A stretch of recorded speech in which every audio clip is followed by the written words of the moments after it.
இப்படி தடம் என்ன பண்ணிட்டு இருக்க? வா. അങ്ങോട്ട് പോകല്ലേ, അവിടെ പേയുണ്ട്. எங்க எதுவுமே காணுமே. കാണുന്നില്ല, കാണിച്ചു തരാം. ഇപ്പൊ ഇല്ല, കണ്ട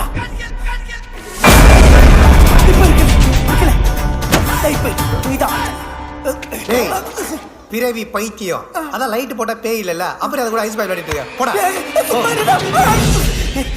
இங்கதான் இருந்தது போய் என்ன ஏதாவது இப்ப எது அண்டா கழுவி வா.